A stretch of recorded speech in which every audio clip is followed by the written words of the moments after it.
Credible Threat. Audio.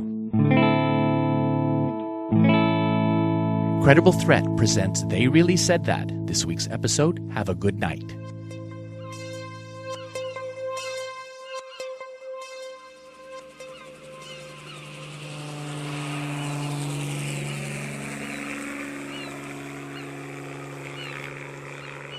This is Dora Worthy. And Phil Milton. And we're outside the Bread of Life mission in Seattle's Pioneer Square. It's a little after 5:30 p.m. It's about 45 degrees, and there is a line of men outside the Bread of Life mission. What's going on, Phil? They're hoping for a place to sleep inside tonight, Dora. These men are homeless? That's right. Why are they standing in line? Because it's first come, first served, and there might not be enough room for everybody. There's more than I would have imagined out here, all sighing and looking at their feet. How many beds in the Bread of Life mission, Phil? They have 82 beds, and on some nights they can hold 28 more on the floor of their chapel. Men only? In this shelter, yes, only men. When this shelter fills up, where will the others go? Are there other shelters? There are, but usually not enough for everyone. Do we have any idea how many people are homeless in Seattle? Well, the Seattle-King County Coalition on Homelessness does what they call a one-night count every January. What were the results this year? They counted about 8,700 homeless this January. And how many shelter beds are there in the area? Only about 6,000 shelter beds, so they found about 2,700 people still outside. And those were the ones they were able to find. That's right, Dora.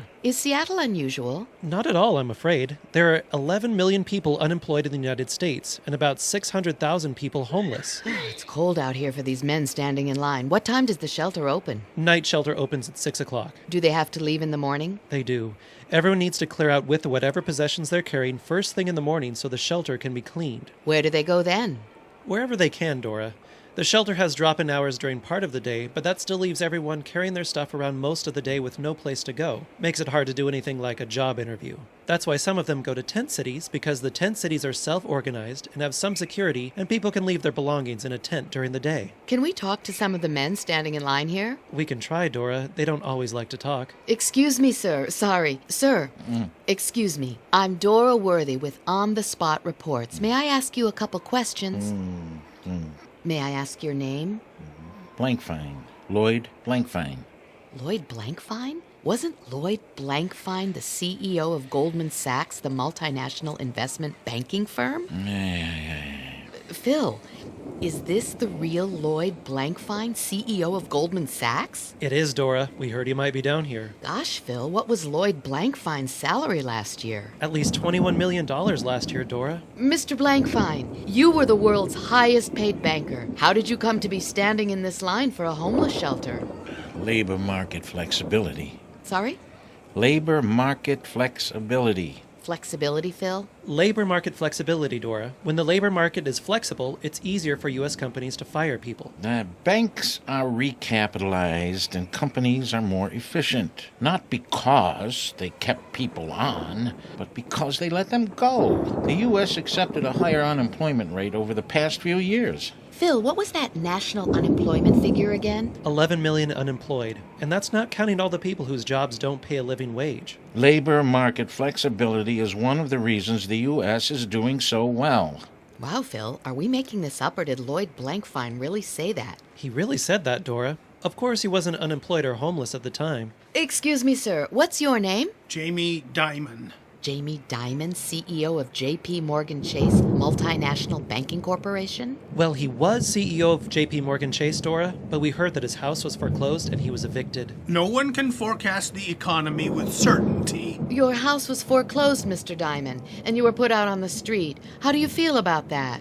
Giving debt relief to people that really need it, that's what foreclosure is. Did he really say that, Phil? He did, Dora, in 2011. Homeowners are probably better off going somewhere else because they get relieved almost 100% of the debt through foreclosure. That too, Dora. So you're grateful for the foreclosure and glad to be homeless, Mr. Dimon?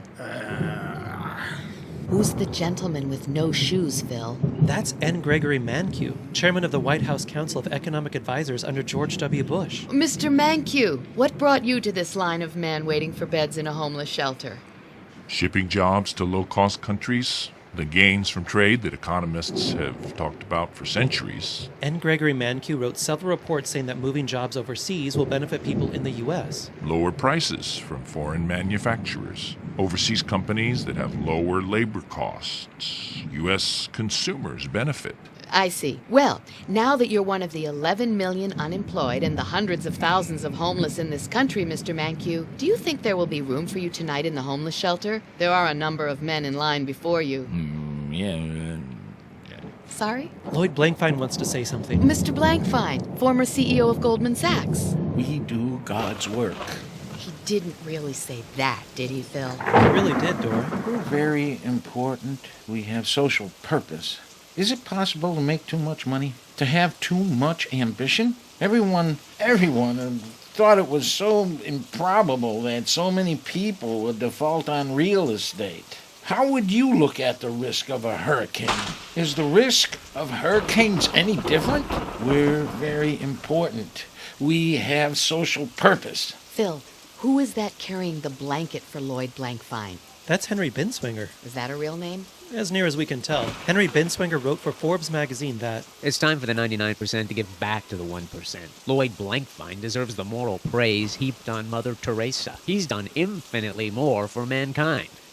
Gosh, Phil, does Lloyd Blankfein deserve the moral praise heaped on Mother Teresa? Well, Lloyd Blankfein was CEO of Goldman Sachs, and Goldman has paid billions of dollars in settlements for insider trading, falsifying stocks, outright lying, and inventing stocks that don't exist. Goldman Sachs and JP Morgan Chase have engaged in bribing public officials and creating perjured affidavits to force home foreclosures. Any comment, Jamie Dimon, former CEO of JP Morgan Chase? In hindsight, the new strategy was flawed. Mr. Blankfein. Everything is context-driven.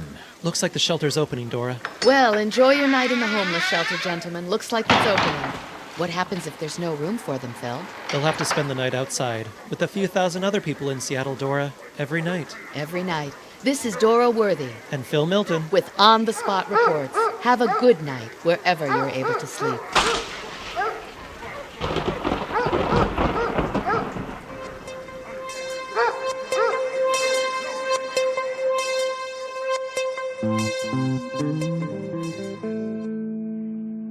You've been listening to Have a Good Night, a presentation of Credible Threat Audio. They really said that. All interview quotes are from public sources. They really said those things. Have a Good Night was written by Edward Mast, directed by Robert Lee, with the voices of Meg Savloff, Ricky Coates, Vince Balestri, William Kennedy, Robert Lee, Edward Mast.